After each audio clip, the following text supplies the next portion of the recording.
Okay, friends, welcome back to the Found Christianity series. I'm very excited to be talking to you today about Justin, the author of Baruch, or the book of Baruch. He is chapter 22 of Found Christianities, and he, despite being generally unknown, is one of the more fascinating characters dealt with. So Justin, sometimes called Justin the Gnostic to distinguish himself from Justin Martyr. We'll come back to Gnosticism, but he lived sometime in the late 2nd or very early 3rd century. So he's only testified by the author of the Refutation of All Heresies, who writes his work in 222. That's our only source for knowing Justin. Nobody else even bothers to mention him. He wrote what I'm calling here a textual mystery document or a sacred tale, which he ascribed to the angel Baruch. So in this book, Justin says he has this mystery, a mystery called document, which is secret, which he learns from the angel Baruch. So that's all we know. And what we have is a summary of this book called Baruch, and that's what we have. And so in terms of what's going on the ground, in terms of social history, we don't know very much. But what we can intuit is the following. There's references to a double baptism in the document itself, which is common in these sorts of initiations. So one can surmise that Justin led a Christian circle which offered a double baptism and an ascent to heaven at death, and that the second baptism itself was your sort of guarantee into the highest echelon of heaven, and that the point of the Christian life and Christian salvation is to follow the path of not Jesus per se, but God, who is called Elohim, and we'll get to that in a second. Just a little bit of background, though, first on ancient mystery cults. Ancient mystery cults often didn't have texts associated with them, but as we get further and further into antiquity, there were texts circulating which revealed the mysteries. And Justin seems to be using this similar trope.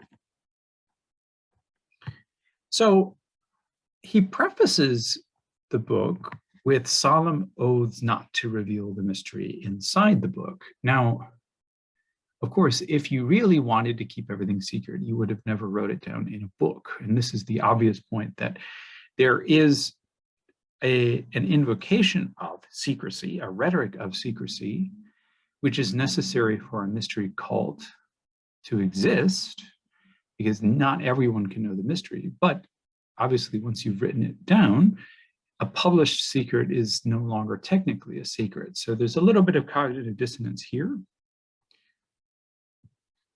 What the secret is actually a story of creation. And it is one of the more fascinating retellings of the book of Genesis, which combines not only Jewish lore, but also Greek philosophy and characters from Greek mythology. So in a sense, Jewish and Greek mythology are completely fused together in this document. So we've got Heracles and Priapus joined with David and Moses, and they're all one big happy family. But the basic storyline is that in the beginning, there was Elohim, whom is God, that's a Hebrew word for God, who is spirit, and Edom, which is Calgon, Eden, the Garden of Eden. But in this myth, she is a snake woman who represents matter or soil or nature, as it were. And she is a half snake or viper character. And there's a sacred marriage in the beginning between Elohim and Edom.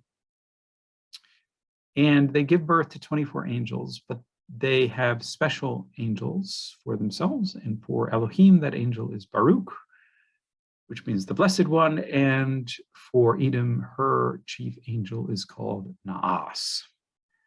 which is from Nachash, the Hebrew word for snake. And of course, you recognize this is the snake in the Garden of Eden, right? So you can tell it's a reinvention of Genesis, but it's completely, all the characters are different. The characters are the same, but the way they interact are completely different. Okay. Now, there is a ton more about this, and the most recent translation is my own, which is in the Refutation of All Heresies, and I highly encourage everybody to go check that out. It's a fantastic and fun story. It really is amazing. But here I can only give a kind of teaser summary of how things work. So it turns out that although Elohim and Eden get married, they end up getting divorced because Elohim goes up into the sky and finds there that his own realm of air is just the lower realm, which he didn't know that previously. And so he interacts with a transcendent realm, goes through the waters of the firmament, and enters into the transcendent realm of a being called the good. And it is the good who is the true God, not Elohim. So, in response, you have Elohim then trying to rescue humanity so that they can have that same ascent to the good. And Elohim is concerned about this because his spirit exists in humanity. So he wants to rescue that spirit from Edom. And Edom is in control of human bodies and sexual impulses. So the mission is set up for Baruch, Elohim's agent, to set up a series of prophet redeemers. And these are both Jewish prophets and, interestingly, Heracles. But in each case, the prophets are tempted and seduced, and they end up failing their mission. And the only prophet to succeed is the young boy, Jesus.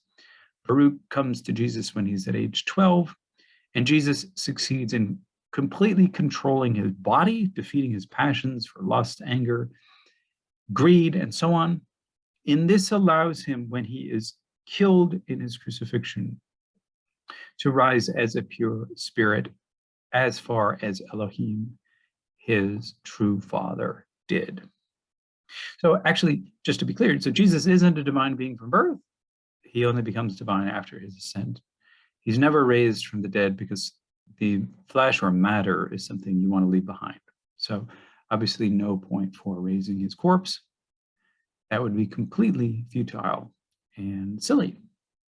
The point is to rise to a higher celestial ecology and there reign in the realm of the good.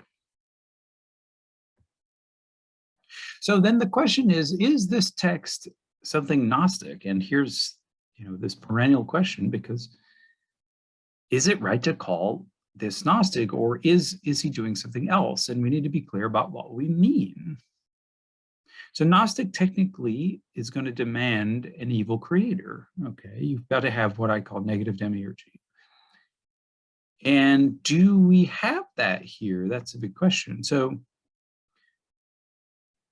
also, Gnosticism is generally associated with a kind of radical asceticism and dualism between spirit and matter. And initially, when you read Justin Smith, it indicates that marriage is sacred because Elohim and Edom get married, and here's God getting married. And it sounds like God marrying wisdom. So everything's hunky-dory until, of course, they divorce. And when they divorce, that union of spirit and matter, which is replicated in human beings, is broken. Spirit is now trying to break out of matter to its higher destiny. And matter is trying to hold spirit back by sex and greed and anger and all the rest of the passions. So ultimately, what is Justin's position on the ground? What is his ethical position? Well, when I wrote the book, I still thought that Justin would have approved of marriage. And I have recently come more and more to doubt this. because I really think that salvation for Justin can be described better as the divorce of spirit from matter. So whether Justin would have concretely recommended his devotees to get married, I now have my doubts about that. Okay. But, this is something that, isn't clear and it's ambiguous. So we need to interpret this. Insofar as Edom is matter, I might be willing to call her a creatrix, a kind of creator figure. Definitely, she does come off as evil, and most certainly in her attempt to keep humanity down, as it were, and also in her use of an evil agent, the snake angel Naas. So, yeah, you might, by a stretch of terms, think that this is an evil creatrix, that is an evil female creator, but she only creates that material side of humanity. And what is true humanity is the spirit of God or Elohim within. That's Justin's view. And we will debate endlessly on whether that is a Gnostic point of view. I'm warming up to the idea, but I'm not quite there yet. Justin is, in the end, his own can of worms, and he's has a different myth than Sethians, or the seed of Seth, has a different myth than the Ophites, has a different myth than other Christians who get grouped into the Gnostic category.